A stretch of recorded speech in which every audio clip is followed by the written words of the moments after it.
La paz esté con ustedes. Amigos, en este segundo domingo de Cuaresma, regresando de nuevo a las bases espirituales, tenemos unas lecturas maravillosas, una del libro del Génesis sobre el llamado de Abraham y luego el maravilloso relato de la transfiguración.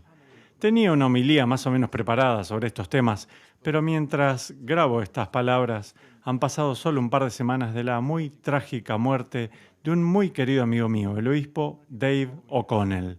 No sé si han estado siguiendo esa historia, pero el obispo Dave fue asesinado con disparos en Los Ángeles.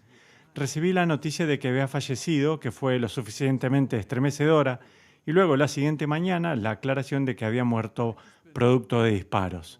Y me he quedado sorprendido por esa noticia, como todos los que lo conocían y lo amaban.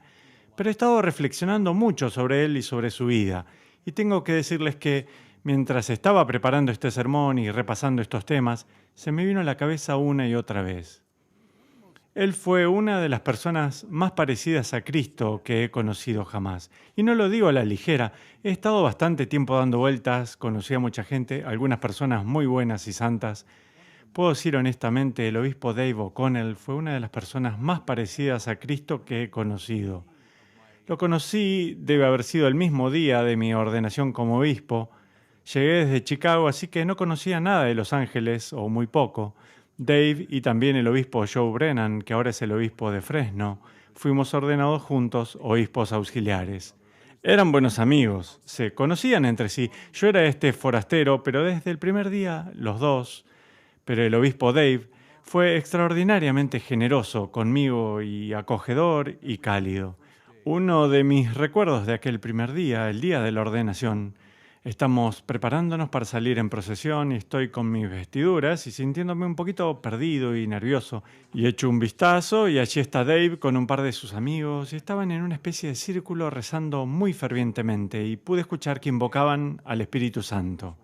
Fue un hombre de profundas convicciones espirituales, devoto de la renovación carismática y sabía cómo rezar por el poder del Espíritu. Lo recuerdo impresionado y conmovido aquel día, de que mientras se estaba preparando para ir a ser ordenado obispo, estuviera invocando al Espíritu Santo. Es que hay dos tipos de personas en el mundo. Están los que aspiran aire de una habitación y los otros que exhalan vida en una habitación. ¿Saben a lo que me refiero? Alguna gente, debido a su egoísmo, su temor o lo que sea, tienden a extraer vida a las personas. Él fue un supremo ejemplo de ese otro tipo, los que exhalan vida a una habitación. Descubrí que siempre me sentía más vivo cuando estaba con él. Había algo tan cálido y acogedor y no peligroso en su presencia. Su sentido del Espíritu Santo era tan fuerte que no sentía la necesidad de atraer atención sobre sí o que la gente reconociera sus dones y todo eso. Él exhalaba el Espíritu Santo para que nos sintiéramos elevados por él. Eso fue cierto los aproximadamente 7 años que lo conocí. Les contaré por qué pensé ahora en él mientras recorría las lecturas para hoy. En la primera lectura del Génesis, dijo el Señor a Abraham: deja tu país, a tu parentela y la casa de tu padre para ir a la tierra que yo te mostraré.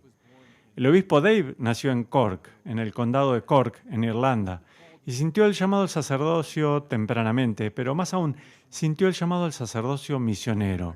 Este tiempo en que Irlanda tuvo muchos sacerdotes, con lo cual muchos de ellos sintieron el llamado de esparcir la fe alrededor del mundo. Acudió entonces al All Hallows College, que estaba en Dublín. Está cerrado ahora, pero fue un seminario para entrenar a sacerdotes para misionar en el extranjero. Mientras estaba allí, el cardenal Manning, natural de Irlanda, que era el arzobispo de Los Ángeles en aquel tiempo, estaba de visita y dijo: miren, necesitamos sacerdotes en Los Ángeles. Y entonces el obispo Dave se ofreció voluntariamente y vino a Los Ángeles. Abraham, deja tu país, a tu parentela y la casa de tu padre para ir a la tierra que yo te mostraré. Y así siguió el llamado del Señor. Ahora, ustedes podrán decir, bueno, abandonar la triste y lluviosa Irlanda por la soleada California. Pero el reflejo del obispo Dave cuando llegó a California fue seguir al Señor Jesús y acudir a aquellos que estaban en mayor necesidad y los más pobres y más marginados. Él gastó lo mejor de su sacerdocio, como 40 años, en Los Ángeles Sur Central. Y si no saben lo que significa, es la parte de la ciudad que probablemente sea la más pobre, la más signada por la violencia armada. Piensen en las revueltas de Rodney King allá en los comienzos de los 90. fueron en el sur central. Y el padre Dave, en la época que llega a Los Ángeles y se instala precisamente allí, se convierte, y fue simplemente congruente con su personalidad, se convierte en un pacificador. Se dedicó a reconciliar a estas pandillas en guerra, a menudo poniéndose en peligro durante el proceso. Vivió allí en el medio de mucha de esta pobreza y violencia.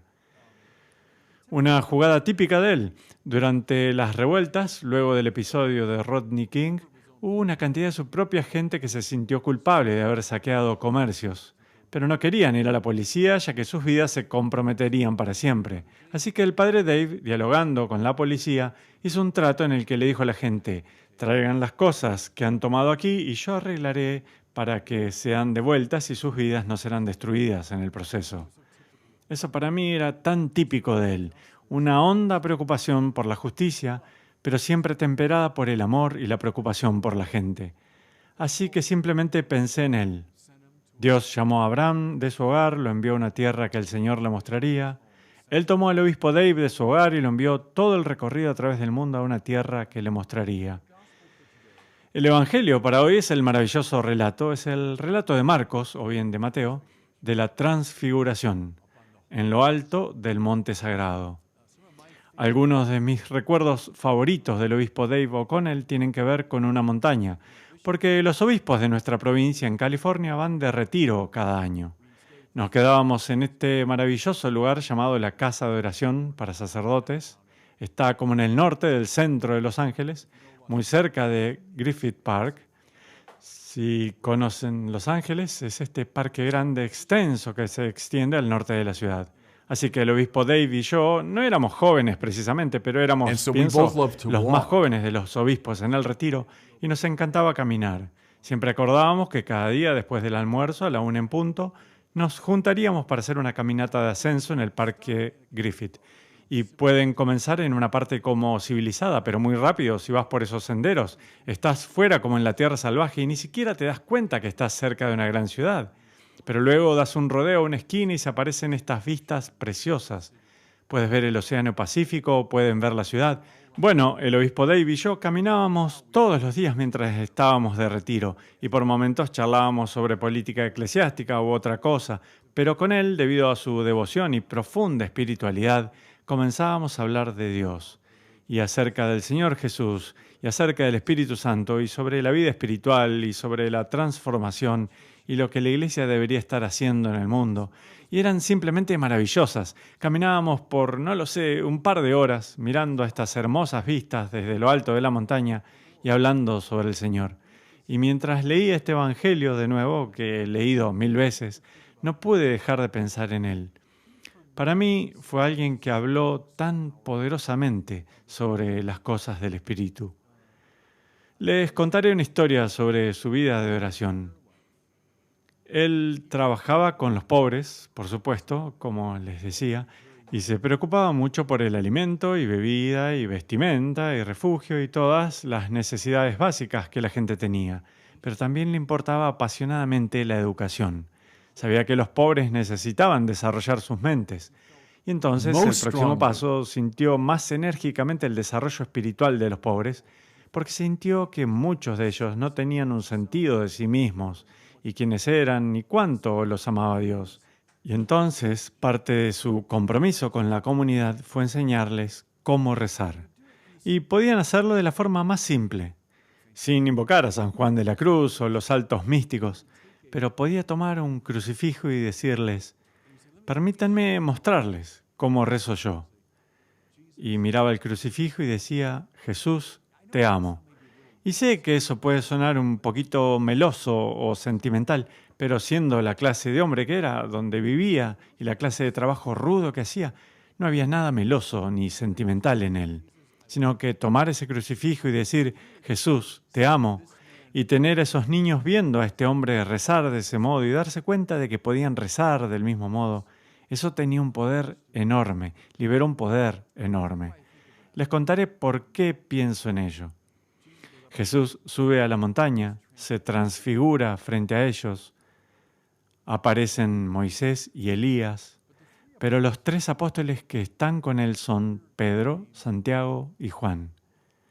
Si miran el relato de la transfiguración que hace Tomás de Aquino, una de las preguntas que se hace es, ¿por qué estos tres? ¿Por qué no estaban todos los apóstoles allí? ¿Por qué no 100 personas? ¿Por qué solo ellos tres? Y esta es la respuesta que da Aquino. Pedro, porque era el que más amaba a Jesús. Simón, ¿me amas? Señor, tú sabes que te quiero. Juan, porque era aquel a quien Jesús más amaba, era el discípulo amado. Santiago, porque fue el primero de los apóstoles en dar su vida por el Señor. El asunto aquí es, y lo he planteado antes, lo sé, el cristianismo no es una filosofía, no es un conjunto de ideas abstractas, no es un programa. El cristianismo es una relación con Jesús. Es una amistad con el Señor. Ahora, podemos derivar ideas a partir de eso, podemos derivar filosofías y todo lo demás de eso, está bien, pero en el corazón, el Papa Benedicto era tan bueno con esto, en el corazón es un encuentro con Él, es una relación viva con Él. Bueno, pensé en el obispo Dave sosteniendo ese crucifijo, Jesús, te amo. Allí está la forma más básica de oración. De eso vivía. Y luego piensen en Santiago, dispuesto a dar su vida por el Señor, a derramar su vida entera por Cristo. Bueno, de eso se trata todo el cristianismo, ¿cierto? Pienso entonces que el obispo Dave O'Connell, un gran amigo mío y lo fue, lo extrañaré y lo honro, y su amistad significó mucho para mí, pero lo más importante de saber sobre él es que fue un amigo del Señor Jesús. Siguiendo su llamado, siguiendo su indicación, yendo a donde el Señor quería que vaya, hablando de su amor a todos los que tenía alrededor, y eso es lo que lo hizo, como dije en el comienzo, una de las personas más parecidas a Cristo que conocí, porque te vuelves como tus amigos, te vuelves como aquellos a quienes amas. Así que mientras miro estas lecturas, especialmente la Transfiguración, pienso en mis propios momentos allá arriba en la montaña sagrada con el obispo Dave. Digan una oración por él, fue un gran hombre, y recen para que su influencia se pueda sentir en los ángeles e incluso más ampliamente que eso. Y Dios los bendiga.